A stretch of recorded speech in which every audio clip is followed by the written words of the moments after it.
wano ku Mboozi wano kuvako mu kibuga Masaka bannaffe bano abakozi ba firimu abatunda firimu mu kibuga Masaka basobodde okubaate nga bekozeemu omulimu bekozeemu ekibiina wakati mu kulwanyisa amateeka agayinza okubaate nga gajja okubalemesa omulimu basobodde okubaate nga beegasse ne bakola ekibiina nno bano abatunda firimu mu kibuga Masaka bekozeemu ekibiina kati omu ku boogezi w'ekibiina kino nasobodde okubaate nga njogerako naye gye buvuddeko wiiki ng'emu eyise nayogerako ne bannaffe aba UFMI bategeeza buli wa firimu yenna buli alina kibanda olina library olina license gyolina okubaate ng'osasula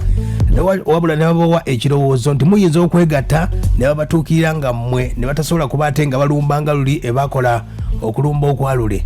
era nga bannaffe aba UFMI basobodde okubaate nga beebazizza nnyo bannamasaka olw'embeera nti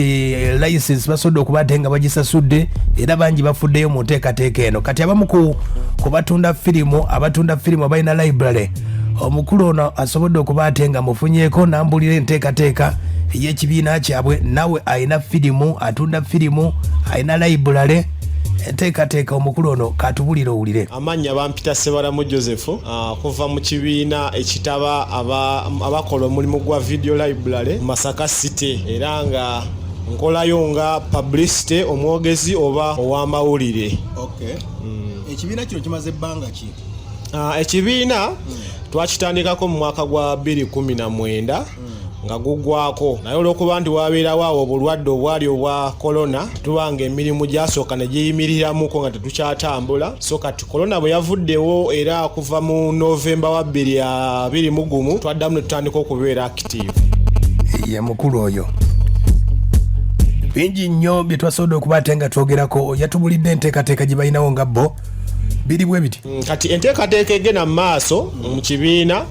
abajjukirako twaliko ewa meeya emabegako awo nga tugezaako okwerwanako okulaba nga tulwanyisa ku bizibu ebitunyigiriza naddala license yali ya UFMI yali erabika nga nnene nga tetugenda sigala mu mulimu naye ne batugamba nti tebalina kye basobola tuyamba okuggyako ng'ekibiina tumaze okukiwandiisa kati ng'akamu ku kakwakuliza okuwandiisa ekibiina tulina okufuna ssemateeka oba constitution amateeka agafuga ekibiina n'oluvannyuma kiwandiikibwe ate tulyoke tuddeyo twongere okwogera nabo batuuke batuwulirize ku bizibu ki ebituluma we twogerera kati ssemateeka oyo twamaze omukola enteekateeka zaawedde era abakakiiko abaliwo kati ab'ekiseera baatudde ne tumuyitamu ne tulaba nga taliimu buzibu kati twagala ku lw'omukaaga luno nga 9 ekifo tetunaba kironda tugenda kubanga tuyita buli wa library na wali video library nga awulira yandyagadde okwegatta ku kibiina kino ekirwanirira aba library ajje yetabe mu kulonda atategere na bute bwe tugenda okutambuza ekibiina kino ku lw'omukaaga ekifo tugenda kubanga tukibasindi tukironde sawa yonna era tujja kubatongera obategeeza yenteekateeka ebwe egenda okubatenga etambula omukulu n'omubuuzizaako ku bizibu ebiruma abatunda firimu oba balina library ekisooka tekinologi yesobodde okubaate nga yeeyongedde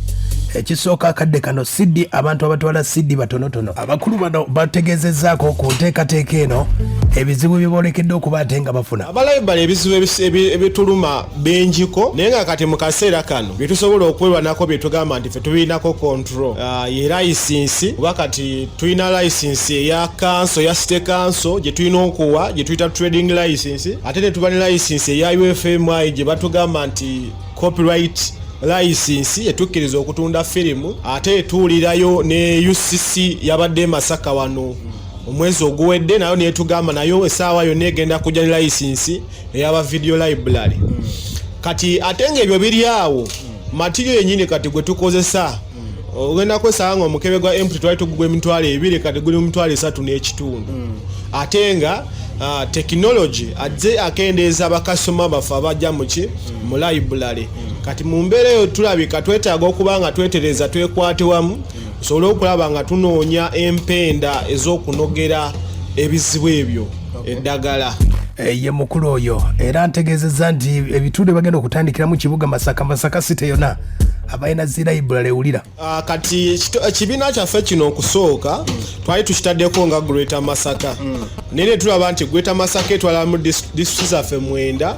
nga tesobola zikavalinga omulundi gumu nga twakatandika nga n'olwekyo kiba kirungi omuntu n'asooka amalo okwetengerera n'alyoka atandika okudduka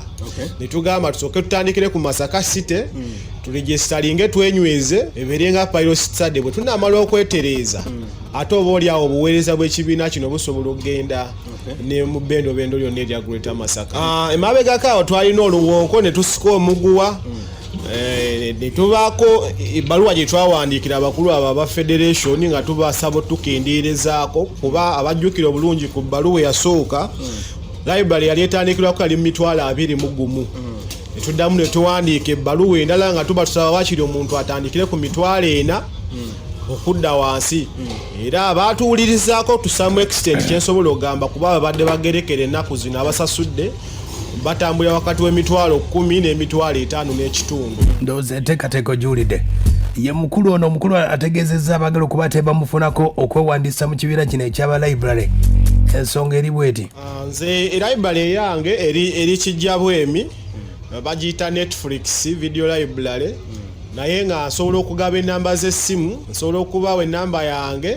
n'abalala abamu kyemmanyi abawuliriza bali ku gurupu yaffe era ennamba z'abakulembeze zo twazigaba. Eri oyo yakajja ngenda kuwena ennamba ojja kunkubirako twongere okuwuliriziganya okufuna ebisingawo eri 0701 71 324. Ngenda giddamu omulundi gumu eri 0701 71